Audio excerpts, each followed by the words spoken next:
वालों को बता दूं, मैं आपकी दीदी नहीं हूँ। मेरा नाम राधिका खेड़ा है, आप मुझे राधिका बोल सकते हैं। बिना बात के लिए पाखंडियों से मुझे रिश्ता नहीं बनाना है। दूसरी बात, अब बात आते हैं कि जो ये बात करी जा रही है कि अब हम इस नंबर की अर्थव्यवस्था है। दीपक जी, मैं एक सिंपल बात करती हूँ जो एक आम आदमी को समझ आती है। जो आम जनता है जिन्होंने मोदी जी को वोट दिया, वो ना जीडीपी समझती है, ना वो समझती है हम कौन से नंबर की अर्थव्यवस्था है। जब हम रोटी खाने जाते हैं, हम सब्जी खरीदने जाते हैं, आटा दाल चावल चीनी तेल खरीदते हैं, तो चुभता है क्योंकि महंगाई इतनी बढ़ गई है। ये वही सरकार है। ठीक है दीपक जी, अभी मैं इसका एक एक करके उत्तर दूंगा। पहले तो मैं माफ़ी चाहता हूं कि मैंने इनको दीदी कहा। वैसे मेरे भारत के प्लेज और संविधान में हर एक को भाई बहन मानते हैं, पर अगर वो अपने आप को भारतीय नहीं मानती और इस संविधान और प्लेज से इत्तेफाक नहीं रखती, तो हो सकता है वो मुझे अपना भाई और मुझे उनको अपनी बहन समझने में उनको तकलीफ होगी। हो सकता है उनको भारतीयता नहीं, उनको कोई शायद और कल्चर पसंद आता होगा। मैंने तो भारतीय संविधान और प्लेज के हिसाब से उनको दीदी कहा था, पर मैं उसको वापस ले लेता हूँ, वो सिर्फ भारतीयों के लिए है। दूसरी बात देखिए, आते हैं मूल मुद्दे पर। दिल्ली हाईकोर्ट के सामने ये सारी दलीलें रखी थी इनके इकोसिस्टम ने, 1 लाख का फाइन लगा।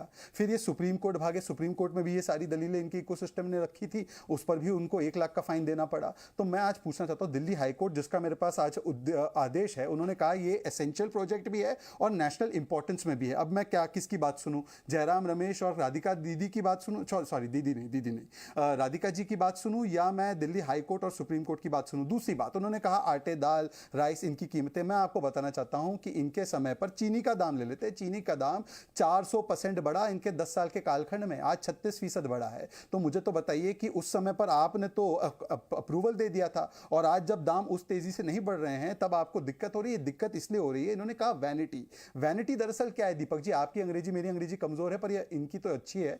वैनिटी का मतलब ये होता है जब आप एक परिवार के नाम पर 400 स्कीम और इंस्टीट्यूशन बना दे, टॉयलेट से लेकर एयरपोर्ट तक एक ही परिवार के नाम पे दे दे, जीते जी अपने आप को भारत रत्न दे दे, ये वैनिटी होता है। और सेंट्रल दिल्ली में सबसे आलीशान प्लॉट लैंड के मेमोरियल के नाम पे दे दे, ये वैनिटी होता है। ये तो संसद भवन बन रही है। और आखिरी बात दीपक जी, हमारी पॉपुलेशन जो है वो बढ़ती जा रही है। ये एक इंपॉर्टेंट पॉइंट है।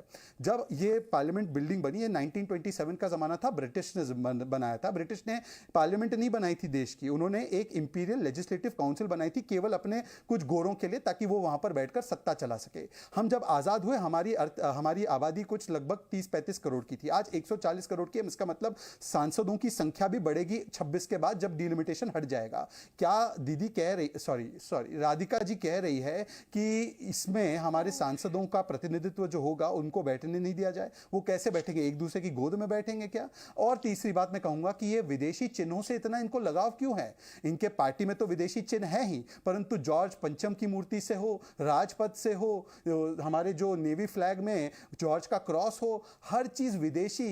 दीदी सॉरी राधिका जी को क्यों पसंद आती है? ठीक है राधिका जी, मेरा सीधा सवाल